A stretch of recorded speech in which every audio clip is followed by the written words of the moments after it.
আমরা সংসদে একরকম দেখছি, সংসদের বাহিরে গণভোটের রায় বাস্তবায়ন, জুলাই সনদ বাস্তবায়ন, নানান ইস্যুতে বিরোধী দল হুমকি দিচ্ছে আন্দোলনের। দেশের 2 মাস বয়সী সরকার দেশের জ্বালানি সংকটের এই মুহূর্তে কিভাবে দেখেন আসলে এটাকে? না, আপনি সংসদের ভেতরে এবং বাইরে এই যে বিরোধিতা অথবা আলোচনা, এটা নিয়ে তো আমি মনে করি আতঙ্কিত হওয়ার কিছু নাই। এটা তো খুব স্বাভাবিক ব্যাপার। রাজনীতি করবেন, জামাত যারা করেন তারা তো বিএনপি করেন না, কিন্তু বিএনপির সঙ্গে তাদের নীতিগত একটা পার্থক্য থাকবেই। এনসিপি যারা করেন তারা তো জামাত করেন না, কাজে তাদের মধ্যে একটু একটু বিরক্ত থাকতেই পারে। এবং বিরোধের কথা যারা যার যার মতো করে বলবেন যাতে নাকি জনগণ তার পার্টির প্রতি আকৃষ্ট হয়, এখানে কিন্তু আমি কোনো ঝামেলা দেখি না। সংসদের সবাইকে একসঙ্গে যার যার বক্তব্য বলবেন। এখন যদি সংসদে যে জামাতকে আপনি বলেন যে ভাই তোমরা বিএনপি যেটা বলো ওইটাই বলো, তাহলে সে আলাদা পার্টি থেকে ইলেকশন করলো কেন?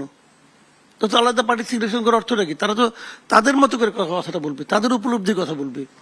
এখানে বিরোধ থাকবে, মতবিরোধ থাকবে, তারপরেও একটা ঐক্যও থাকবে যে আমরা এই দেশটাকে ভালোবাসি। কাজে এতে আমি কোনো বিরোধ দেখি না। কিন্তু আর আপনি যে কথাটা আলোচনাটা শুরু করছিলেন ওটাও একটু বলি, এই যে গুপ্ত টুপ্ত নিয়ে যে আলোচনাটা, দেখেন ঘটনাটা কোত্থেকে আসলো। সিটি কলেজের, চট্টগ্রাম সিটি কলেজের ওখানে লেখা ছিল যে ছাত্র রাজনীতি ও ছাত্রলীগ এই ক্যাম্পাসে নিষিদ্ধ। এই তো। আচ্ছা ধরেন ছাত্রলীগের কথা আলোচনা করি না, ছাত্র রাজনীতির কথা বলি। ছাত্র রাজনীতিতে ছাত্রটুকু কেটে ওখানে লেখা হয়েছে গুপ্ত রাজনীতি। তার মানে গুপ্ত রাজনীতি ক্যাম্পাসে নিষিদ্ধ। আমি আপনাকেই বলি, আপনাকে দুইটা অপশন দিই, যে আমি লিখলাম যে ছাত্র রাজনীতি ক্যাম্পাসে নিষিদ্ধ, আর লিখলাম গুপ্ত রাজনীতি ক্যাম্পাসে নিষিদ্ধ। আপনি কোনটা নেবেন বলেন? আপনি কোনটা নেবেন? আপনি বলবেন যে গুপ্ত রাজনীতি নিষিদ্ধ, এটি তো হওয়া উচিত। তাহলে গুপ্ত যদি কেউ লিখে থাকে সে তো এটা প্রুফ রিডিং করছে, সেটা এডিট করছে, এবং এটা পজিটিভ এডিটিং। আমি খারাপ কি আছে আমি তো বুঝলাম না।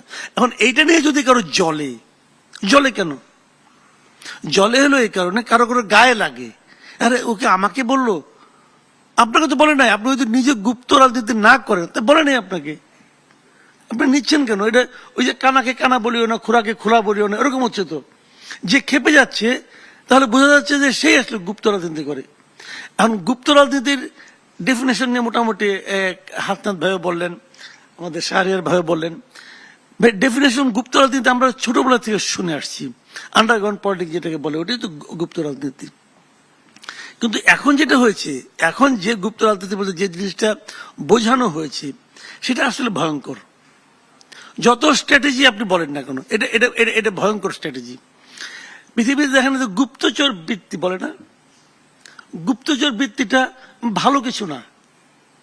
একটা রাষ্ট্র অন্য একটা রাষ্ট্রের মধ্যে তাদের নাগরিকের মতো করে সে এখানকার তথ্য সংগ্রহ করে আমাকে দিবে, এটা পৃথিবীর কেউ ভালো চোখে দেখে না।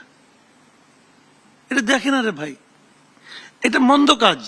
এই মন্দ কাজকে আপনি গ্লোরিফাই করার যদি চেষ্টা করেন তখন সেটাকে আমি পছন্দ করব না। আপনি করতে পারেন, আমি পছন্দ বাইরে আমি করব না। এখন ছাত্রলীগের মধ্যে ছাত্র শিবিরে ঢুকেছিল তো, এবং যখন সে ঢুকেছিল তো ছাত্রলীগ তাকে তার দলে নেবে কেন? তারা যে অপকর্মগুলি করেছে সেই অপকর্মগুলি এরাও করেছে বলে তো তাকে ভালোবেসে বুকে জড়াই নিছে না। দেখুন ওই লোকটা যদি বলে যে আমি জীবন বাঁচাতে ওখানে ছিলাম, ভালো, আপনি জীবন বাঁচাতে ওখানে ছিলেন, তা আপনি জীবন বাঁচাতে ওদের সঙ্গে মারামারি করছেন কেন? ওদের সঙ্গে মিলে আপনি নিরীহদেরকে মারছেন কেন? মারছেন তো রে ভাই, আপনি তো হেলমেট পরে মারছেন। এখানেও দেখলাম, চিটাগাঙ্গেও দেখলাম যে হেলমেট পরে আসছে। আমি তো স্ট্রেট বলছি, আমি আরো অনেক আগেই বলছি, ছাত্রলীগের যে হেলমেট বাহিনী ছিল এটা গুপ্ত। আমি মনে করি কেমন তারা নিজেদের ঢাকে কেন?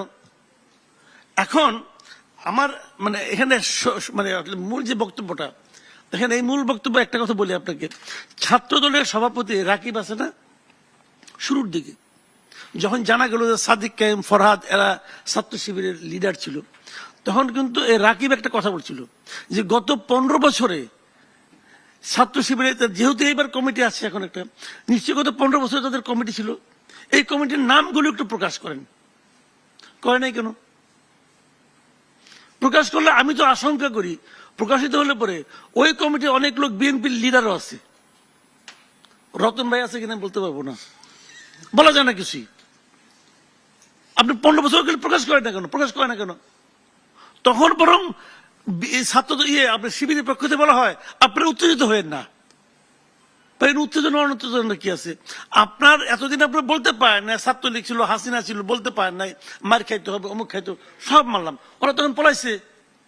এখন আপনাদের যে পুরনো সৈনিক যারা, ওদের নামটা একটু প্রকাশ করেন, আমরা দেখি ওরা কারা, অসুবিধাটা কি? দেখেন না, এই কারণে আপনারা তাদেরকে ছাত্র সংগঠনের মধ্যে গুপ্ত হিসেবে রাখছেন, আগামীতে মূল সংগঠনের মধ্যেও গুপ্ত হিসেবে বিরাজ করুক এটা চান। এই টেন্ডেন্সি, এই আকাঙ্ক্ষা ভালো কিছু নয়।